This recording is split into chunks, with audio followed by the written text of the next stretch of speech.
on va parler d'amour. Ouh. Donc, la semaine dernière, j'étais dans le grand séminaire de Tony Robbins. Donc, c'était une semaine hyper intéressante. Je vais vous montrer le livre de Tony. Wouhou! Le gars, il assure. Et donc, c'était une semaine hyper riche en apprentissage. Et donc, une des journées, il a parlé que des relations. Donc, des relations amoureuses. Parce que pour lui, il est essentiel dans la vie d'une personne d'avoir une relation amoureuse.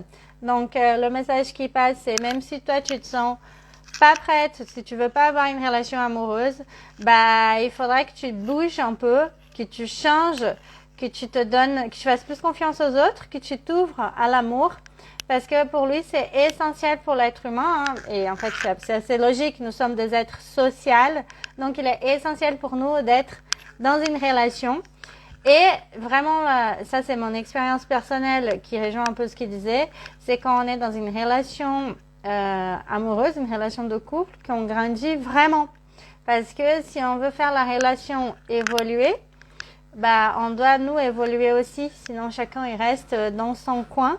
Et la relation, finalement, elle finit par stopper, par s'arrêter, par mourir, parce que on n'a pas su la faire grandir, cette relation. Donc, aujourd'hui, le thème de ce live, c'est les relations de couple. Et donc, on a à peu près un quart d'heure ensemble, puisque je ne veux pas dépasser un quart d'heure. Et je vais vous parler d'abord des phases des relations et des dimensions d'une relation, selon Tony Robbins. Et un autre concept que j'ai trouvé hyper important, c'est les 4 types d'amour. Et ça va peut-être te permettre de clarifier certaines choses que tu fais ou que tu vis dans tes relations, ou que tu vis dans ta relation aujourd'hui. Alors, du coup, pour Tony Robbins, il y en a 6 phases d'une relation. La première, c'est l'amour avec passion. Donc, ça veut dire que vous vous aimez et en plus, il y a cette passion, cette flamme intérieure. Donc, il y a aussi du désir, il y a vraiment l'envie de plaire à l'autre. Et c'est un amour, voilà, il y a de la passion aussi. La deuxième phase, c'est quand il y a de l'amour authentique, mais il n'y a plus de passion.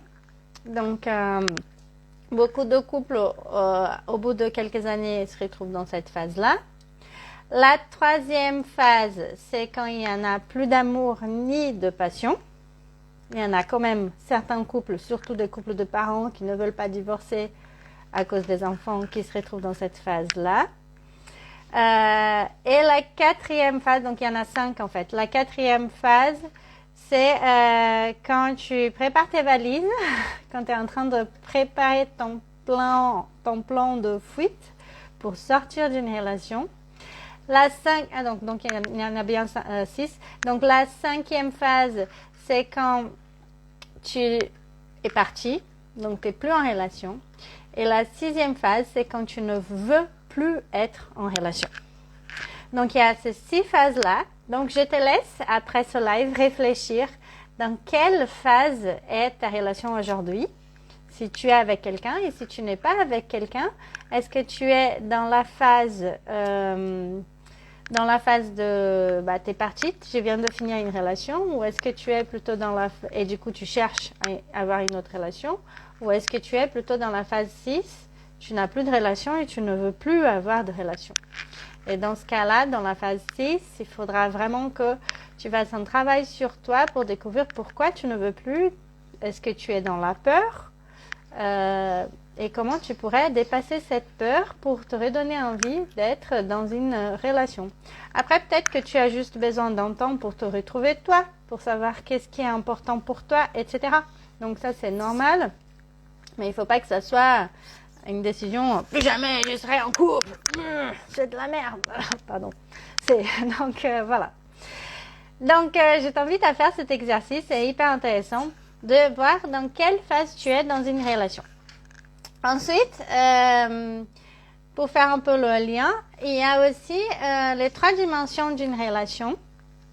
Donc, la première dimension Et on vient aussi aux 4 types d'amour. Donc, je te demande de t'accrocher un peu parce que là, ça va commencer à être un peu plus complexe.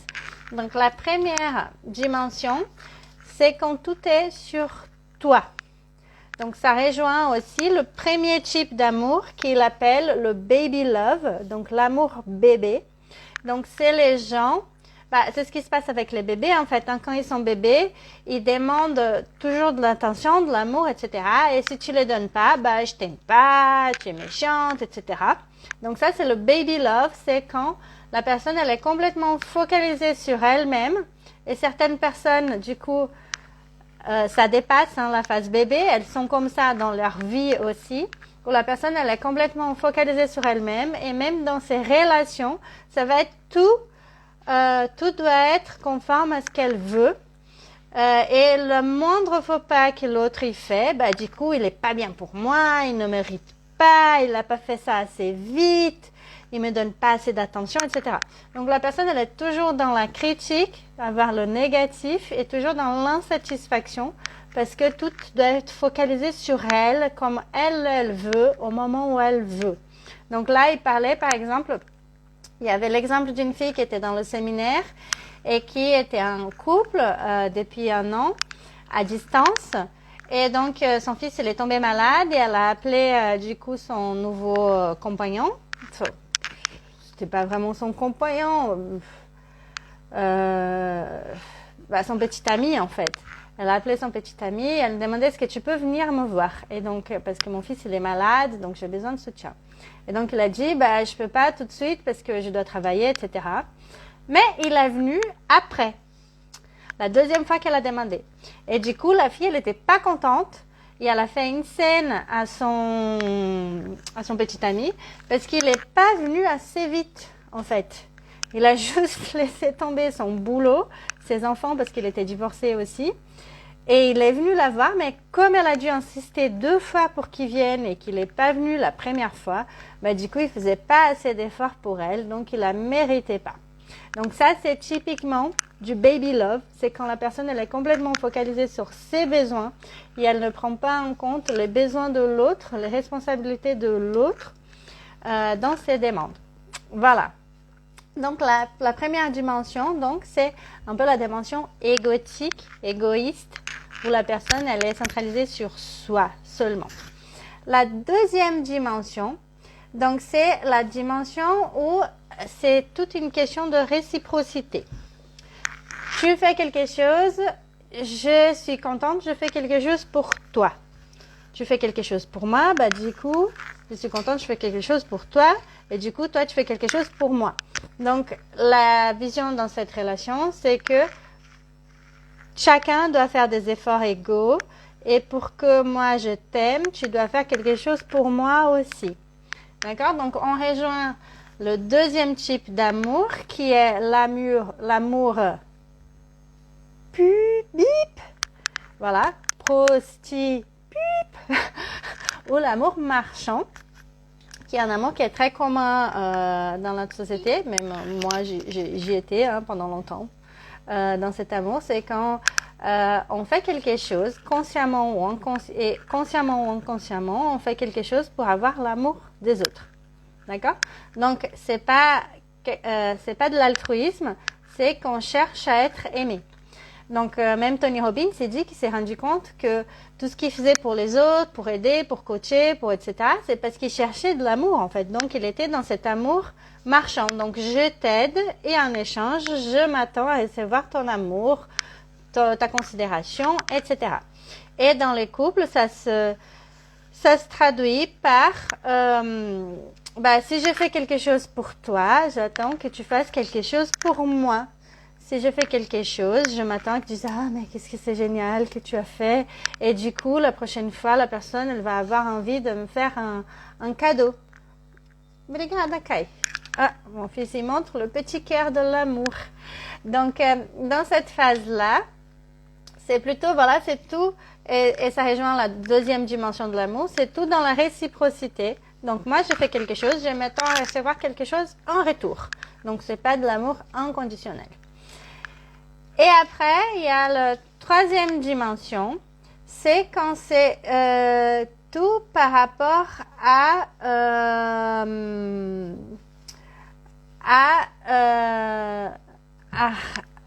répondre aux besoins de la personne et que les besoins de la personne correspondent à tes propres besoins, en fait. Donc, par exemple, tu vas vouloir que ton mari soit bien dans sa tête, qu'il soit heureux, qu'il se sente aimé, etc. Et comme ça, tu vas le voir heureux et aimé. Et ça va répondre à ton besoin, en fait, de faire plaisir à l'autre, de le rendre heureux, de le faire ressentir ton amour. Et ça rejoint un peu le troisième type d'amour, qui est l'amour inconditionnel. Donc là, on revient vraiment à l'amour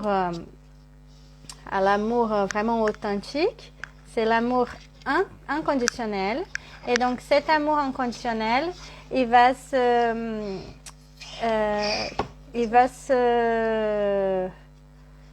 ça sera l'amour, en fait, quand on va faire quelque chose pour l'autre, juste pour le plaisir de le faire, sans attendre, consciemment ou inconsciemment, quelque chose en retour. D'accord? C'est un peu comme, c'est l'altruisme, du coup.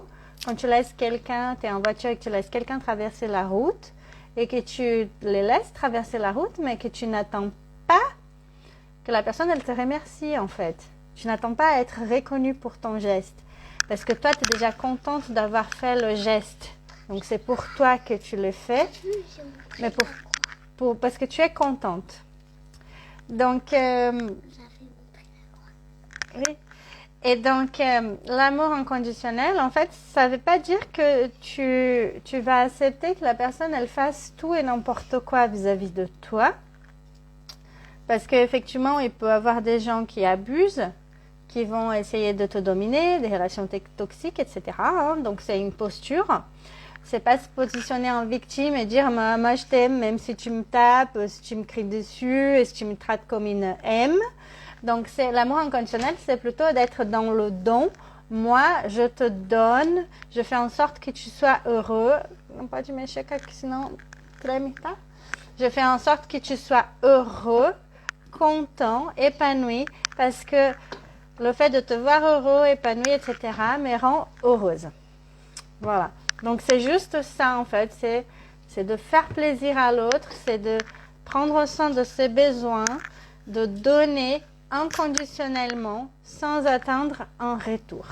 Et donc là, c'est la troisième dimension. Et avec cette troisième dimension, on atteint ce qu'il appelle la phase 1 de l'amour. Donc, c'est la phase de l'amour-passion. Donc, on a l'amour et on a la passion en même temps. Donc, pour lui, quand on est dans la troisième dimension, on va aussi être dans la phase amour-passion, du coup. Donc, voilà, c'était les phases et les types d'amour. Et le quatrième type d'amour, c'est quand on arrive à aimer des gens qui nous ont fait du mal. D'accord? Alors, ça veut pas dire, quand je dis ça, les gens ils disent oui, mais ça veut dire que si le mec, il me traite comme une M, je dois continuer avec lui. Non. Ça veut dire juste que tu prends tes distances, tu ne veux plus avoir cette personne, mais tu n'as pas de la haine pour lui, tu n'as pas de ressentiment pour lui. Tu arrives à l'aimer, à l'apprécier, à apprécier, on va dire, son âme ou la personne qui, peut-être qu'il a été ou qu'il est quand tu l'as connu, sans connaître son autre côté, sans ressentiment. Donc, c'est ça, en fait. C'est un peu comme Nelson Mandela qui était en prison et qui a appris à parler l'africanais en prison parce qu'il voulait communiquer avec les Blancs en Afrique. Et quand il est sorti de prison, il ne voulait pas se venger. Il voulait construire un pays uni. Donc, il a pardonné à ses bourreaux. Et il était dans cet amour de comprendre que les gens, ils avaient fait ce qu'ils avaient fait parce qu'ils avaient leur vision du monde à ce moment-là, mais qu'ils pouvaient les comprendre maintenant et qu'ils pouvaient les pardonner et les aimer quand même. Donc, il y a un film qui est hyper intéressant de Nelson Mandela qui montre bien ce côté-là de cet amour niveau 4, donc qui est l'amour qu'on peut retrouver dans les grands sages et dans les personnes qui ont un haut niveau spirituel. D'accord? Donc, 3 dimensions d'amour. La dimension égocentrique, tout est pour moi, je veux que l'autre il me serve. La dimension de se dire qu'il y a une réciprocité. Ce que je fais, j'attends d'avoir un retour à part égale. Et la troisième dimension, c'est d'être, nos besoins, ils sont communs. Et quand je te fais plaisir, je me fais plaisir aussi. D'accord? 4 types d'amour. Le baby love, qui rejoint la première dimension, un peu égocentrique. J'ai des hautes demandes par rapport à ce que je veux. Tout est centré sur moi. Le moindre faux pas diminue la valeur de la personne à mes yeux. Et donc, j'ai du ressentiment pour elle. Le deuxième niveau, c'est l'amour bip ou l'amour marchand. Donc, je vends mon amour en faisant des choses. Je m'attends à avoir de l'amour en retour. La troisième dimension, l'amour inconditionnel. Je donne parce que ça me fait plaisir, parce que je t'aime. Et donc, le simple fait de te voir heureux me fait plaisir. Et la quatrième dimension, c'est aimer les gens qui t'ont fait du mal. Donc, finalement, se pardonner aux gens et arriver à les aimer. Voilà, c'était ça. Et après, les 6 niveaux de relation. Donc, le premier niveau, c'est amour, passion. Donc, selon lui, nous devons tous chercher à avoir de l'amour, passion. Le deuxième niveau, c'est l'amour sans passion. Dans ce cas-là, il est possible de retrouver la passion. Donc, il explique, il donne des conseils pour retrouver la passion. Et ça, si ça vous intéresse, vous pouvez écrire dans les commentaires passion. Comme ça, je vous donnerai quelques petits tips and tricks. Le troisième, c'est plus d'amour ni passion. Le quatrième, je suis en train de préparer mon plan de sortie de la relation. Le cinquième, je ne suis plus avec la personne, mais je cherche quand même à être en couple. Et le sixième, c'est que je suis toute seule et je ne veux plus jamais être en couple. Voilà, j'espère que ce live il vous a intéressé. Si ce thème vous intéresse, j'ai encore plein de trucs à vous raconter. Donc, il y a les différentes saisons d'une relation. Voilà, il y a plein de choses à partager. Donc, si vous voulez que je refasse un live sur les relations, écrivez relations dans les commentaires. Et on se retrouve l'année prochaine parce que ça, c'était mon dernier live de l'année. Je vous souhaite de très bonnes fêtes et beaucoup de bonnes résolutions pour l'année prochaine. Et regardez mon profil, il y aura des choses intéressantes sur cette fin d'année. Ciao, ciao! Et aimez, donnez pour recevoir. Aimez inconditionnellement.